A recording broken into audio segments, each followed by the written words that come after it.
Levei uma bronca de Deus. Eu não costumo fazer orações. Todos os dias, pela manhã, eu me imagino caminhando em uma praia e lá me encontro com Deus. É um momento de pai e filho, de agradecer por tudo, de me conectar com as missões que Ele me dá, com a sua força e permitir que a sua autoridade guie os meus passos. Esse também é um momento de pedir orientações e ajuda, de me conectar com a luz que vem dele, para que eu não me desvie do caminho. Um dia desses, cheguei naquela praia cheio de preocupações e tomado pelos meus medos. Nesse momento, ele me fez algumas breves perguntas que me deixaram constrangido, por não estar fazendo uso da minha fé. Você se esqueceu do que já superou na sua vida? Essa pergunta me fez lembrar de cada momento de superação, de cada virada de jogo, quando tudo parecia perdido e nada estava dando certo na minha vida. Lembrei-me de cada conquista e de cada crise vencida. Você se esqueceu de quem você é? Percebi que o recurso da autovalorização estava fragilizando a minha autoimagem pela cobrança interna excessiva em decorrência da falta de gentileza, do perdão, da culpa pelos meus erros, do sentimento de impotência e incompetência. Você se esqueceu de quem está com você? Lembrei-me de todas as pessoas com quem, de alguma forma, eu poderia contar, tendo a humildade de pedir ajuda e me brindando com a paz de espírito e com gentileza para suportar as críticas e a falta de apoio de alguns para conseguir o apoio de outros. Você se esqueceu de quem eu sou para você? Quando deixamos de perceber e sentir a presença, a força e a autoridade de Deus na vida, acabamos por vacilar no uso da fé, na confiança nele e em colocar a nossa vida em suas mãos. Percebi que nesse encontro imaginário que pratico todos os dias, logo cedo, Deus estava me dando uma bronca. Era como se estivesse cometendo um vacilo muito bobo, um erro primário. Por vezes, cometemos muitos erros naquilo que é básico. Como diz o ditado, nós tropeçamos nas pequenas pedras e não nas grandes. Durante algum tempo, mantive essas perguntas escritas em uma folha de papel colada atrás da porta do meu quarto, para que ela sempre me lembrasse dessa sabedoria tão básica, porém extremamente necessária para viver uma vida fazendo uso ativamente da fé que trago em mim.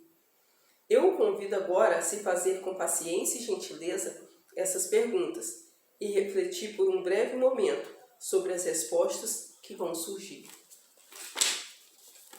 Eu quase me esqueci. Era um daqueles dias difíceis, em tempos de crise, onde tudo parecia dar cada vez mais errado. Saí de casa para dar uma corrida na orla de Maceió e tentar suar os problemas e clarear as ideias.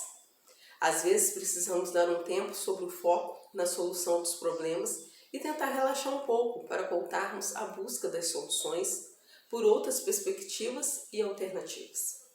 Correr sempre foi uma forma que encontrei de buscar uma conexão com o universo e parar de pensar o tempo todo nos desafios que estou superando.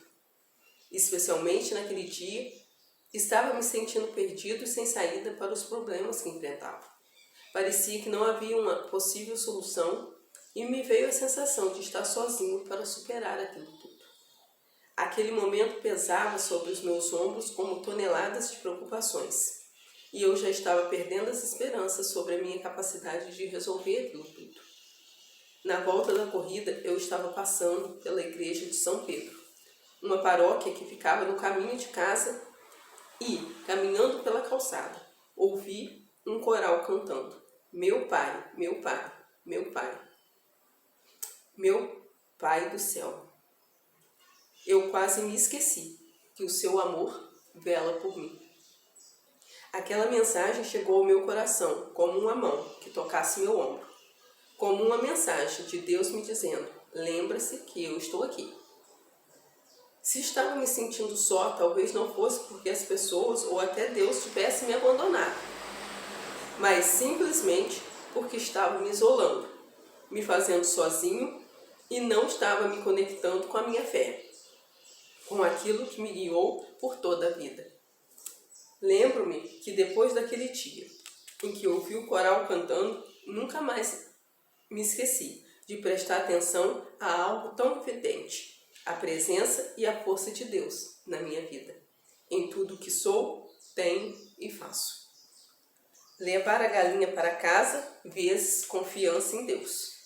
Certa vez ouvi uma metáfora que me fez parar de questionar o tempo e as escolhas de Deus na minha vida.